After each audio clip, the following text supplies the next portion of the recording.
In this presentation, we'll record another receive payment account. This time, as we analyze it, we will be analyzing it with a trial balance. Let's get started with Sage 50 Cloud Accounting. Here we are in our Get Great Guitars file. We're currently in the customer and sales section. We got our invoices. Now we're going to record the receive payment on it. So let's take a look at our forms first. We're going to go up top to the reports up top. We're going to go into the general ledger this time. And this time, take a look at the trial balance. Let's be opening up that working trial balance at the bottom. We're going to change some adjusting of the settings up top. So we're going to go to the options up top to adjust the setting, mainly to get rid of those zero accounts. I don't want those zero accounts in there. We don't need those. And we could adjust the date range if we so choose, although it would probably be fine because we haven't entered anything past January anyways. But let's change the date range back to the 31st. So we'll do that as well in January. Then I'm going to say OK. Now our objective here is to say that we're going to receive payment on the accounts receivable. What's going to happen when we do so? It's going to be decreasing the accounts receivable here, and the other side is going to go into the cash on hand. Why is it going to the cash on hand, not the checking account? Well, we could put it into the checking account, but we're going to put it into the cash on hand, imagining we're going to be grouping up the payments we're going to receive during the day, and then possibly put them into the bank at the end of the day. When we do so, we want to put them into the bank in the same kind of grouping as you have on the bank statement. This is one way we could do it. There's other ways that you can think about how you can make that grouping work. This is one way you could do it is by putting it through the clearing account first, this being the cash on hand, and then putting it into the checking account with basically a transfer to it. So let's close this back out or minimize this.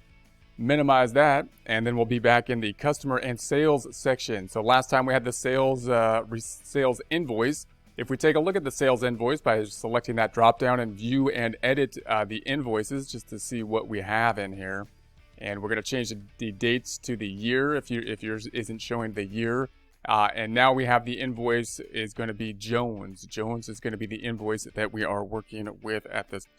Also, just note that this invoice didn't have an invoice number, and you may have a problem assigning a payment to it unless you put the invoice number in. So if you do not have an invoice number in the Anderson invoice, I'm going to go in there and put in 02 for the invoice number so that we can apply that out, and then save it, and then OK. So there's going to be our information. We're going to be paying these now. So we're going to be paying them with the receive payment form. So let's go ahead and go to the receive payment. I'm going to go to the receive payment form. I'm going to do the same kind of process we had last time.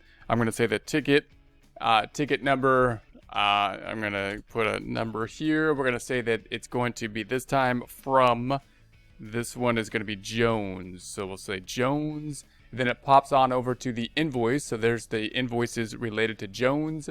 So we want to pick that up. I'm going to say that we have the check number. Going to assume it's a check, the receipt number, and then the date I'm going to be picking up as 012820, so 012820, and then we're going to say receive money, and I'm just going to check off the 7,500. So the 7,500, that'll pick it up. It's going to be for the check, and then it's going to the cash on hand. So I'm going to be picking this up to the cash on hand again, kind of like our clearing account that's going to go in there until we go to the bank and make the deposit in a lump sum. Actually, I'm going to change the date up top to the 12th. Let's make this as of the 12th. So there we have that. And tab. So and then I'm going to recheck this off. So 7,500. And there we have it. It's going into the cash on hand. So what's going to happen? Cash on hand is going to go up. Accounts receivable is going to go down. Let's go ahead and save that. So we'll say save and yes. And then I'm going to close this back out, and then we'll go to our reports. So we'll go into our reports here. Going to refresh this. If it didn't refresh already, we'll go ahead and refresh it again. We're going to go into the cash on hand. So within the cash on hand, there's the 7,500. Closing this back out, the other side then go into the accounts receivable. If we go into the accounts receivable, we see the decrease of that 7,500.